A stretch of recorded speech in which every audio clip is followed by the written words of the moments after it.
गरीब मुसलमानों की है, तो हमने सबने मिलकर इस बिल का स्वागत करना चाहिए। और देखिए, सरकार की अगर मंशा अगर खराब रहती तो इससे पहले भी अगर आप देखो तो देश में सीलिंग एक्ट आया है। सरकार को अगर मंशा सरकार की खराब रहती तो वो वक्फ बोर्ड ही नहीं रखता। वक्फ बोर्ड क्यों रखता हो? वक्फ बोर्ड ही नहीं रखता। तो जो दबे कुचले मुसलमान है, जो गरीब मुसलमान है, सरकार उनको उनका अधिकार दिलाना चाहती है, उनका हक दिलाना चाहती है। अगर बात हम पिछले समय की करें, पिछले सरकारों की करें, तो मुसलमानों को उनका हक कभी मिला नहीं, उनका अधिकार कभी नहीं मिला।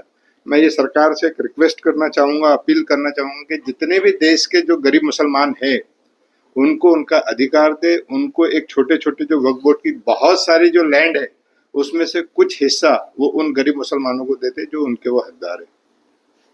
सर, एसआरएस स्कीम जैसी है, तो आपने इसके पहले भी कहा था कि वक्फ बोर्ड की जो जमीनें हैं उस पे बिल्डिंग एसआरए के तर्ज पर बना के छोटे-छोटे फ्लैट्स या जो बैठते हैं वो वक्फ बोर्ड ने ऐसी स्कीमें लानी चाहिए।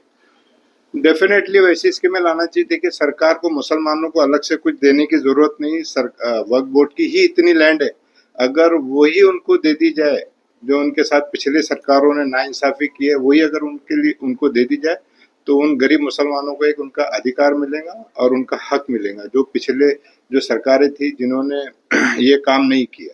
जमीन आहे ती सरकार ताब्यात घेऊन कुठेतरी आता उद्योगपतींना जे ते स्वाधीन करण्यासाठी ताब्यात घेतले असा आरोप जे संजय राऊत यांनी नहीं, देखिए कैसा है कि आरोप प्रत्यारोप, अभी इससे पहले अगर आप देखें तो 370 हटने के पहले कश्मीर के मुसलमानों पर बहुत सारे आरोप लगे थे। इन्हें बहुत सारे आरोप सरकार पर लगे थे कि कश्मीर में भी कुछ सरकार जो है खराब करने जा रही। तो आज वहाँ की स्थिति देखिए, आज वहाँ के मुसलमानों से बात कीजिए कि उनको उनका अधिकार मिला, उनका हक मिला, और आज जो कश्मीर जो है वो इतना डेवलप हो रहा। तो वैसी इसी तरह पे ये वक्फ बोर्ड है। वक्फ बोर्ड में अगर मुसलमानों को उनका अधिकार मिलेगा तो आज वो मुसलमान जो गरीब है, पिछड़ा है, तबका है, वो खुद का घर वाला हो जाएगा, खुद की जमीन वाला हो जाएगा। जितने भी जो लोग वक्फ बोर्ड में बैठे थे, उन्होंने चाहे किसी भी सरकार में ले लो, उन्होंने मुसलमानों को फायदा दिया नहीं।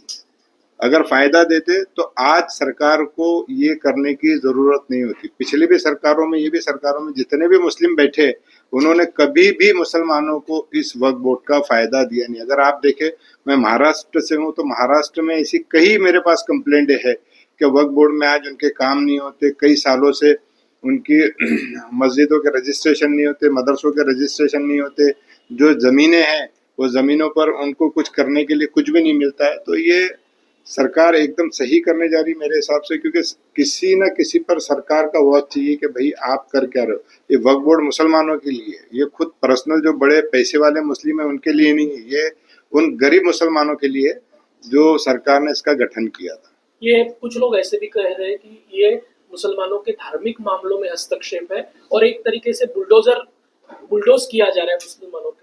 नहीं, देखिए ऐसा नहीं है। जो इससे पहले जो मुसलमानों के साथ हुआ वो काफ़ी दयनीय था। अभी आज मुसलमान देखिए तो भारत में विकसित भारत के साथ खुद मुसलमान भी विकसित हो रहा है। तो ऐसा नहीं, पहले का अगर आप 2014-15 के पहले या उससे पहले अगर आप देखें तो कितने परसेंट मुस्लिम टैक्स भरता था और आज कितने परसेंट टैक्स भरने वाला मुस्लिम हुआ। तो मुस्लिम सक्षम हुआ है, ऐसा नहीं।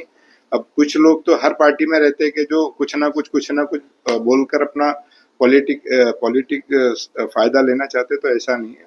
मुस्लिम अगर आप कश्मीर से कन्याकुमारी तक देखो तो सक्षम हुआ है। अगर आज मैं कश्मीर के मुस्लिमों की बात करूं तो मैं वहाँ पे जाता भी हूँ, वहाँ मेरा बिजनेस भी है।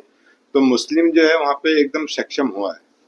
धार्मिक मामलों में आप इसे हस्तक्षेप नहीं मानते, जैसा प्रश्न नहीं, धार्मिक मामले में इसका हस्तक्षेप इसलिए नहीं है क्योंकि क्या है, हर किसी के धर्म का काम करने का तरीका अलग अलग होता है। तो इसमें धार्मिक का ऐसा कोई हस्तक्षेप नहीं है, उसमें कोई, मुझे नहीं लगता कि ऐसा कुछ है। ये बिल मंजूर हुआ तो दिल्ली में एक बड़ा आंदोलन शाहीन बाग की तर्ज पर खड़ा होगा, ऐसी धमकियां भी कई लोग दे रहे हैं।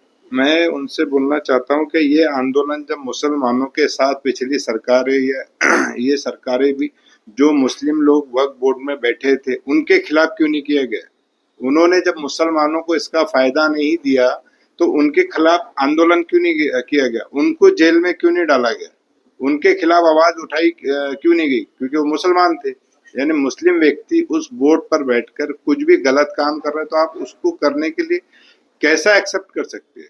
वक्फ बोर्ड में देखिए मैं बताता हूँ आपको, बहुत सारी सरकारों ने हमारे मुस्लिम मिनिस्टर भी दिए, चाहे इस सरकार हो या चाहे पिछली सरकार हो, लेकिन उन्होंने खुद का ही भला चाहा, उन्होंने मुसलमानों के लिए कुछ नहीं किया, खुद के स्वार्थ के लिए। आज इसलिए सरकार को करना पड़ रहा, नहीं तो हर समाज का प्रतिनिधि आता है, आप किसी भी समाज से पकड़े, वो प्रतिनिधि अपने समाज के लिए कुछ ना कुछ करता है।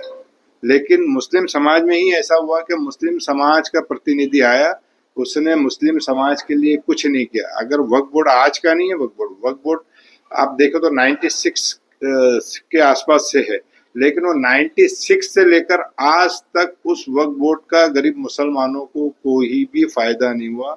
जो पैसे वाले मुसलमान थे उन्होंने अपना रुतबा दिखा के, रौब दिखा के, यानी रिलेशन दिखा के उस जमीनों का गलत फायदा उठाया। अब जो सरकार है वो गरीब मुसलमानों को, पिछड़े कुचले दबे मुसलमानों को न्याय देने का काम कर रही। तो मेरा ये मानना है कि डेफिनेटली इसका स्वागत हमने करना चाहिए और सरकार के साथ रह के मुसलमानों को कैसा बड़ा बनाया जा सकता उस पर हमने बातचीत करनी चाहिए।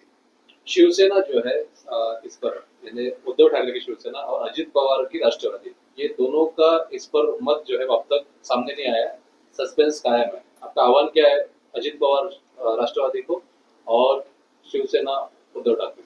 देखिए, ये एक मुसलमानों के हित में मेरे हिसाब से एक बड़ा कदम है, उसमें आपने देखना चाहिए, सोचना चाहिए और मुसलमानों के हित में यदि है तो डेफिनेटली उसका स्वागत करना चाहिए। सरकार चाहे कोई भी रहे, अगर वो किसी के अच्छे के लिए काम करना चाहती है तो उसका हम सबको मिलकर, चाहे विरोधी रहे या पास वाला रहे, सबको मिलकर उसका सपोर्ट करना चाहिए।